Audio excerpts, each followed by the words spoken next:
spiteful scheme. Demetrius raced in on another team. Paula followed a few steps behind. I pray, my darling, change your mind. I have unto you my love unfurled. For you, Demetrius, are all my world. I reported their plan. I did my part. I beg of you now, give me your heart.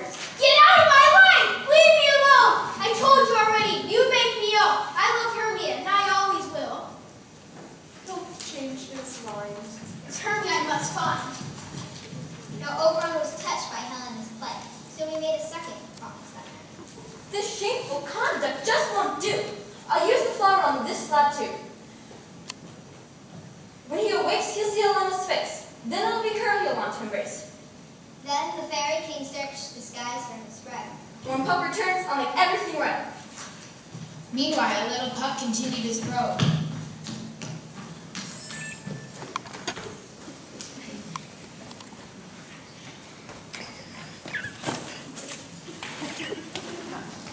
Puck found a flower to end the chase. Sweet honey and had a soft touch. He cradled it gently. It was treasured so much.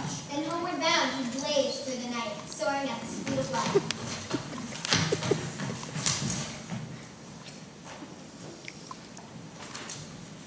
Welcome, wanderer. Well done. We'll do our tricks now, one by one. I know a place where wild thyme blows, an oxlip and the nodding violet grows. There sleeps Titania, sometime of the night, lulled in these flowers with dances and in love. I'll meet Titania for a rendezvous.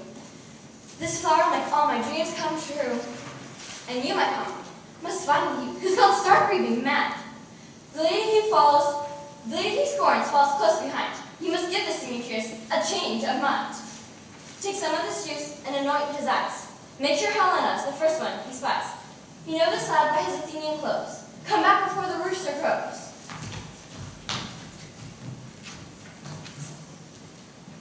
Then he flew off to complete the task. But Puck was soon to commit a blunder. He mixed up the couples, and that was no wonder. Hermia and Lysander still wandered around. The home of his aunt was nowhere to be found. The gentle Hermia was most distressed. Beloved, I'm faint. I need to rest. Lysander, find you out of bed, for I upon this bed will rest my head, and it would be brought together instead.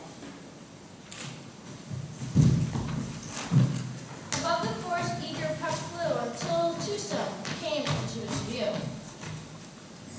For there is the youth that Oberon chose, for he is wearing just the right clothes, and there is maiden sleeping sound on the dim and dirty ground.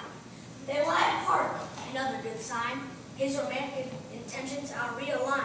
A powerful passion I will induce. On Lysander's eyes, Puck poured the charmed juice. So wait when I'm gone, for now I must go to Oberon. Along came Helena, gasping for air. Her heart was heavy and full of despair. Oh, I am out of breath in this fond chase. The more my prayer, the less my grace. Is he dead or asleep? Lysander, good sir, if you live, awake. I will run through fire for thy sweet sake. Replied Lysander. You are my sweet! You've got to be kidding. I know it's Hermia you want to ride. Who will not change a raven for a dove? Give me a break. Do you think I was born yesterday? Your speech to me is like a thorn. How dare you treat me with such scorn? Then she stomped off in great disdain, and Lysander followed with a lovely refrain. But what about Hermia, still sound asleep, lying on the grass, curled up in a heap? Soon she awoke from a dreadful nightmare. She couldn't find Lysander anywhere. Lysander, my love, what has occurred?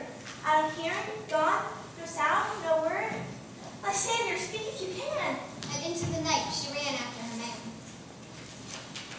As Hermia awoke from her slumber deep, Titania, the fairy queen, wanted to sleep. She called to her fairies who were playing nearby. I need you to sing me a lullaby. Hussy, Blossom, and Mop were the first to begin. Then Cobweb and Mustard Seed joined right in. They circled Titania, who made not a peep, for she had fallen fast asleep. Bye, fairy on. When the wind blows, the fairy will rock. When the bell rings, the fairy will call. And down will come fairy queen stand off. Oberon peered from behind the trees. Then crept forwards on her bended knees. What thou seest when thou dost wake, do it for thy true love's sake. Be it lynx or cat or bear, leopard or boar with bristled hair, when thou wakest, it is thou dear. When some vile thing is near. As chance would have it, quite near where she lay, the 6 merry men were practicing the play. Not one of them noticed Puck appear, for he was invisible, had nothing to do. Puck fluttered down from the air and hid behind the director's chair.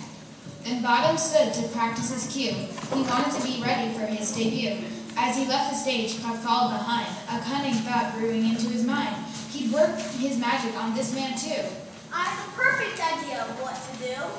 What followed next was hard to conceive. When his friends saw a sight they could not believe. When Bottom returned, he had a new head, no longer a man's, but a donkey's instead. They all trembled with fear and stared at his face.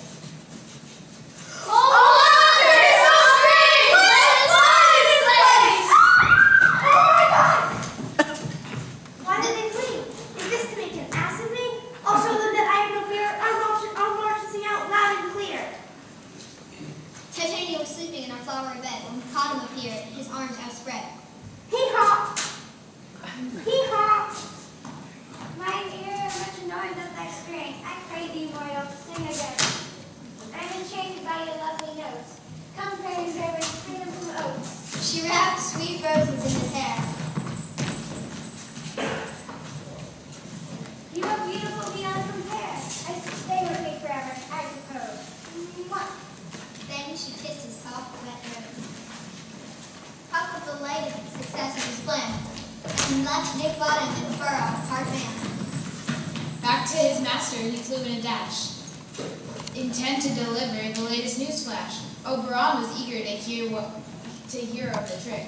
How did it go, Puck? Who did she pick? Wait till I tell you. I know you'll be satisfied. She's in love with a monster. A donkey, to make a long story short. What a surprise! This falls out better than I could devise. Then they heard footsteps approaching their spot. Hermia rushed in, looking quite distraught. Demetrius followed of his own free will. I won't give it up. I love you still. Demetrius, you're such a creep. Did you kill Lysander while he was asleep? I tell you I made a sin. I'm sure Lysander's not dead. Why do you scold me so severely? My only fault is to love you dearly. Demetrius, I know you speak in jest. Hermia kept running. He lay down to rest. Oberon watched the scene in dismay and pointed to Demetrius in a worried way. Did you squeeze the juice into his last Puck? Tell me, Puck. I want no lies. That is the woman I have charmed, but that is not the man I charmed. Oh, Puck, this isn't right. You chose the wrong man, you silly spite. Fly like the wind, be Helena's guide. Entice her back here by this man's side. Go, Puck, and fix this mistake. I'll use this flower to cure this heartache. Oberon advanced and held out the bloom. Demetrius inhaled its enchanting perfume. As the fragrant potion shrouded his mind, Puck appeared with Helena behind.